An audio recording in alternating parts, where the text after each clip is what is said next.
চাকরিতে নিয়োগের সময় হলফনামা দিতে হবে। এটা আমাদের এই সরকার আইন ছিল, কিন্তু সরকারি কর্মকর্তা কর্মচারীকে হলফনামা দেন নাই। একজন রাজনীতিবিদ নির্বাচনের সময় তাকে হলফনামা দিতে হয়, তার সমস্ত সম্পত্তির বিবরণ দিতে হয়, কিন্তু সরকারি কর্মকর্তাকে হলফনামা দিতে হয় না।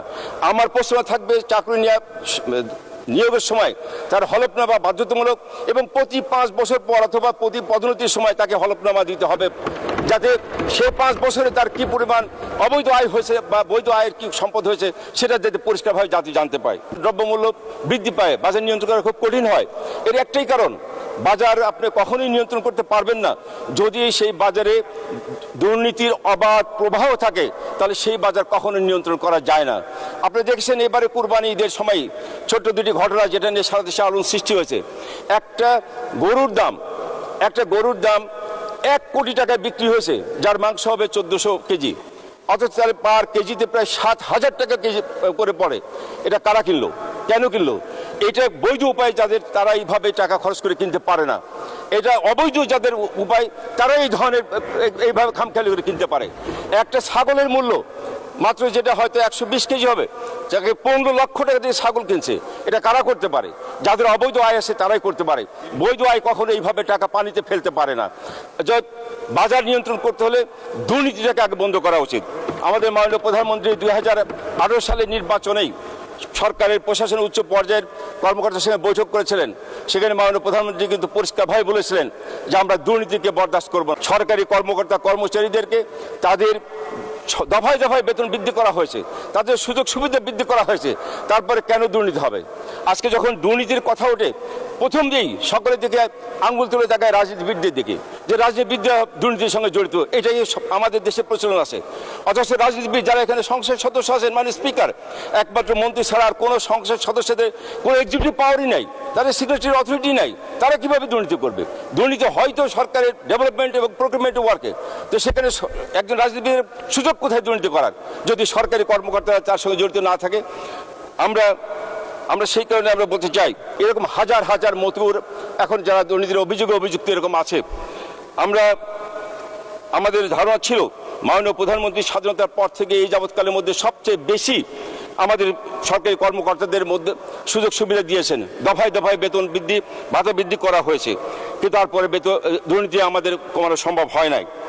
আমরা দুর্নীতি বিধিবিধানকে বরং আরও নমনীয় শিথিল করা হয়েছে।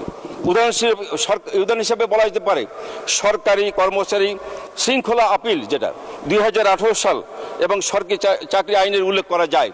এটার কারণেই আমরা বর্তমানে বিধিমালার দুর্নীতি কর্মচারীদেরকে চাকরিতে বহাল রাখার সুযোগে কেবল রাখা হয়নি, বরঞ্চ পদোন্নতি প্রদান এবং সসম্মানে অবসর যাওয়া, পেনশন সুবিধা দিয়ে পাওয়ারও সুযোগ এখানে রাখা হয়েছে। এমনকি বিধিমালায় দুর্নীতির পুনরাবৃত্তি, অর্থাৎ একাধিকবার দুর্নীতি করার সুযোগ রাখা হয়েছে। মাননীয় সদস্য 2 মিনিট। জি, সরকারি ঘুষ গ্রহণের প্রবণতা বৃদ্ধি হওয়া সত্ত্বেও ঘুষ গ্রহণের এই বিধিমালাকে দুর্নীতির সংজ্ঞাভুক্ত করা হয়নি।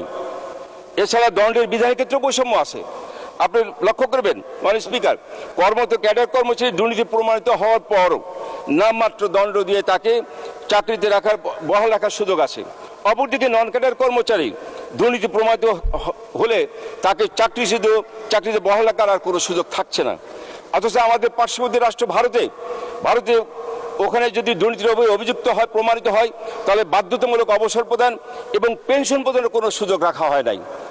আমরা আবার সরকারি দায়িত্ব পালন করতে গিয়ে আমরা দেখি জাতীয় পর্যায়ে একজন জনপ্রতিনিধির বিরুদ্ধে ফৌজদারি যদি মামলা হয়, তাকে গ্রেপ্তারের জন্য কারো পারমিশন লাগে না। অথচ একজন সরকারি কর্মকর্তা কর্মচারী একই ধরনের যদি অভিযোগে তার বিরুদ্ধে মামলা হয়, তাকে গ্রেপ্তার করতে হলে তার ঊর্ধ্বতন কর্তৃপক্ষের পূর্বানুমোদন লাগবে। এই যে সরকারি কর্মচারী আইন 2018, এটাই এই ধরনের কর্মকর্তাদেরকে দুর্নীতি এবং অপরাধ করতে উৎসাহিত করেছে। কোনো সরকারি কর্মচারী ফৌজদারি অপরাধের শাস্তি 1 বছরের কম হলে তিনি চাকরি থেকে বরখাস্ত হবেন না, তাকে তিরস্কার, পদোন্নতি স্থগিত, পদোন্নতি এবং জাতীয় বিভাগীয় ব্যবস্থার বিধান রাখা হয়েছে, যা সুশাসনের সহায়ক বিধান নয়। অথচ স্থানীয় প্রতিনিধিকে এরাই আবার তাৎক্ষণিক বরখাস্ত করার ক্ষমতা রাখে। মাননীয় স্পিকার, এই বৈষম্যমূলক আইনের কারণেই কিন্তু সরকারি কর্মচারীদের মধ্যে দুর্নীতির সঙ্গে জড়িত তাদের আইনের আওতায় আনতে দুর্নীতি কমিশন বাধাগ্রস্ত হচ্ছেন। এটা কার্যত অপরাধী সুরক্ষার আইন হিসেবে বিবেচিত। আমার প্রশ্ন থাকবে এই সুরক্ষা আইনটি আবার পুনর্বিবেচনার জন্য। আমাকে 2টা মিনিট সময় দেন, আমি 2টা খালি প্রশ্ন দিয়ে আমি শেষ করতে চাই।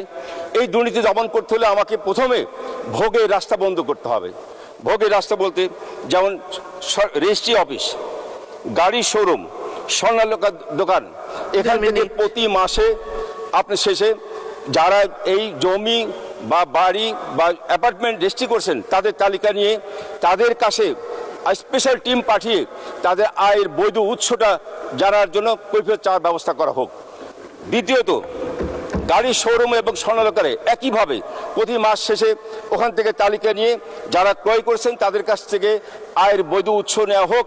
আমার বিশ্বাস তাহলে পরে এই অবৈধ আয়কারীরা এইভাবে ক্রয় করার সুযোগ পাবে না, তাদের ভোগ বিলাসে বন্ধ হয়ে যাবে। দ্বিতীয় আর প্রস্তাব হচ্ছে চাকরিতে নিয়োগের সময় হলফনামা দিতে হবে। এটা আমাদের এই সরকার আইন ছিল, কিন্তু সরকারি কর্মকর্তা কর্মচারীকে হলফনামা দেন নাই। একজন রাজনীতিবিদ নির্বাচনের সময় তাকে হলফনামা দিতে হয়, তার সমস্ত সম্পত্তির বিবরণ দিতে হয়, কিন্তু সরকারি কর্মকর্তাকে হলফনামা দিতে হয় না। আমার প্রশ্ন থাকবে চাকরি নিয়োগের সময় তার হলফনামা বাধ্যতামূলক এবং প্রতি 5 বছর পর অথবা প্রতি পদোন্নতির সময় তাকে হলফনামা দিতে হবে, যাতে সে 5 বছরে তার কি পরিমাণ অবৈধ আয় হয়েছে বা বৈধ আয়ের কি সম্পদ হয়েছে সেটা যাতে পরিষ্কারভাবে জাতি জানতে পায়।